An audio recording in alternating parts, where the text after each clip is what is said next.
Hey there, I'm Gary for PracticeTheGuitar.com, and for this video, let's take a look at the solo for Smells Like Teen Spirit.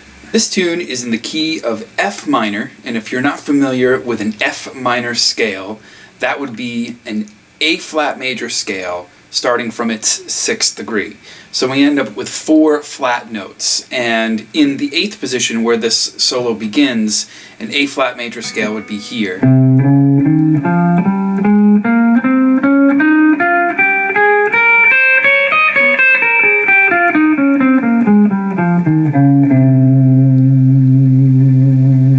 And the very first note is a slide into the 10th fret on the 4th string. So our first finger is in the 8th position, 3rd finger is on the 10th fret, just sliding in from below and then playing the 8th fret on the 3rd string, and then with your 3rd finger, the 10th fret on the 3rd string. So we have, then we slide out of that and go to the 6th fret on the 4th string. This would cover the first measure.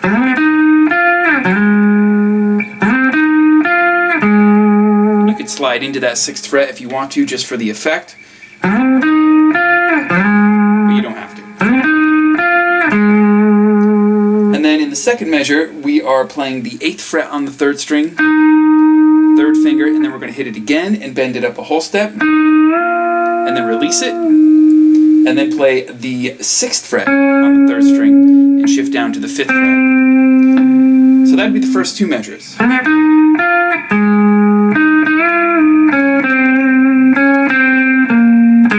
And that moves on to the 3rd measure there. So that's just the 6th fret, 5th fret, 8th fret on the 4th string, 6th fret on the 4th string.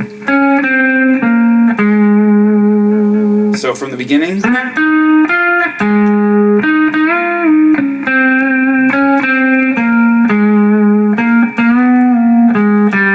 that's in the 4th measure. So it's the same idea that we did in the 2nd measure, but we're just doing everything on the 4th string. So that's the 8th fret, 8th fret again, bend, release, move to the 6th fret, shift to the 5th fret. So that would be the first 4 measures.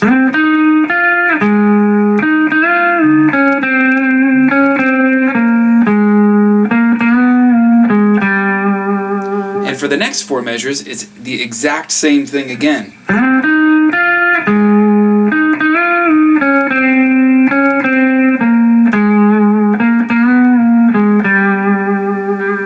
So that would be the first 8 measures of the solo. Notice I'm adding some vibrato at the ends of the phrases just to add the effect in there.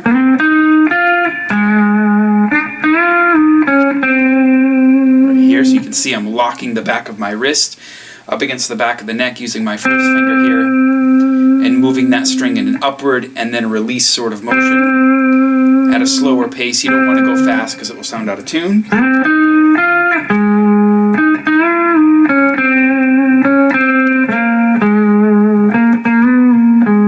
And with this one, you could bend up or down. It's going to give you the same effect. It's all just a matter of what's more comfortable for you, whether you prefer bending in a downward motion or... But you can't do that on the high string, because if you bend downward, you'll obviously run out of fretboard. But in the middle of the neck, it's okay.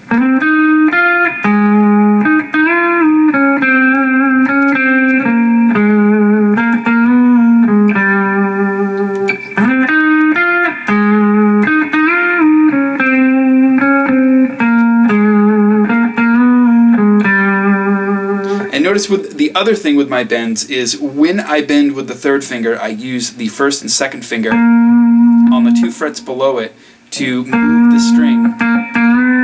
That gives me the most amount of strength on that string to get the bend as solid as possible. So I'm just supporting my 3rd finger with my 1st and 2nd. And for the second half of the solo, we begin on the 6th fret of the 4th string and move right to the 5th fret of the 4th string. So it's... And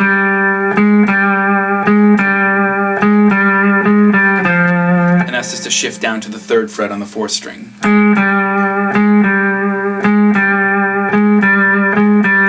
And because we keep going back to that 5th fret, I always tend to add a little vibrato on that just to make it ring a little bit more and make it sound a little more exciting.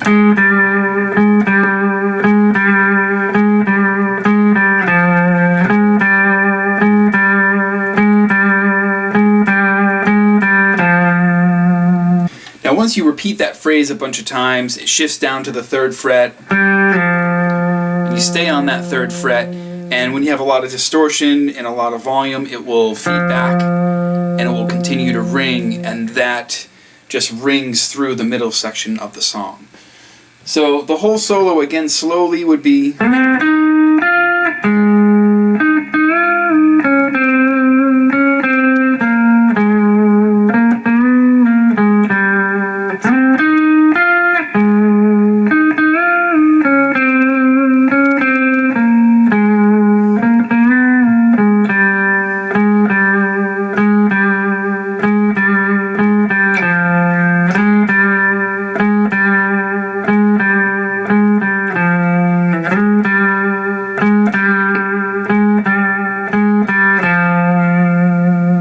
I hope you enjoyed this video lesson. Click on the link that's right below this video, and that will take you over to PracticeTheGuitar.com, and there you can practice with hundreds of video lessons at 15 different tempos with backing tracks, tablature, and notation to practice along with, everything you'll need to improve your soloing on the guitar. So I hope you go and check that out.